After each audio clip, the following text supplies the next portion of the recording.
So this is the standard platform you need to use for cutting thin metal dies. So these are your thin metal dies, and most manufacturers make these to the similar specification. So you should find that this combination of platforms will work for most brands of dies, but I will show you at the end how to adjust these depending on if you're getting a great or not quite deep enough cut. So to start with, your base cutting plate always goes at the bottom, and this is your purple one. So you would always start with the base cutting plate on the bottom.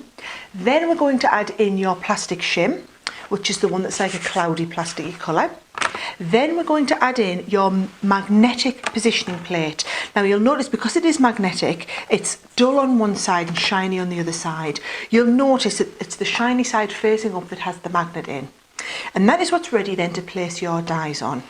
Now if I just take a few here from the dies that are included in with your box, I'm taking a very intricate one, and on the same base I'm going to do a slightly simpler one, and then let's pop one of these flowers on here as well. And I'm specifically putting these in the centre because on most machines this is where you would have a sweet spot that wouldn't cut quite as well. Well, I want you to see that we've got full pressure across the whole surface of the platform here. So each of these dies sticks to your metal positioning plate, so when I hold these up you'll see they won't move. And we've got them with the die cutting place facing upwards, so they're going to cut into our card.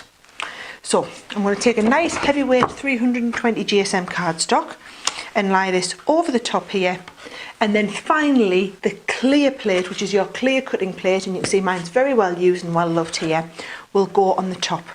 So that is your platform combination for a thin metal die. Now when we come to offering it into the machine itself you'll see has buttons on the top, 3 buttons. So the first button switches it on, and you'll see immediately the buttons then become backlit. Now this is your start and stop machine, start and stop button. You've got a pause button, you've got a rewind button or a continue. So what that means is, all we do is we take our plates, and you'll notice these are nice and thin and lightweight. The machine will engage automatically, so you offer them into the mouth of the machine.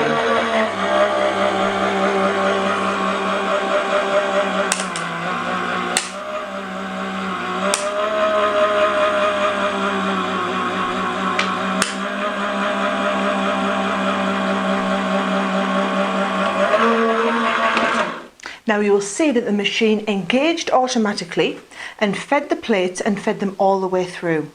What I want you to see is if we want to pause or reverse at any time, you can simply do that by engaging the machines on the top, and you'll see we've got a video tutorial explaining that.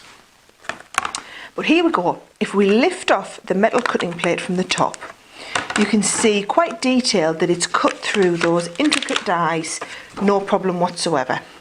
Now if we want to go the next step and emboss these dies then what we're going to do is pop these onto the base plate, so we're taking out the magnetic positioning mat. Then we're going to bring in the embossing mat, which is also included in the box, and then position our cutting plate back on top. Now notice as I brought that on, I rotated. What you need to do is rotate 180 and then round as well. So every time you change your plates, you're going over and round, okay? So I'll just get mine ready, and then we do exactly the same, just offer it into the mouth of the machine.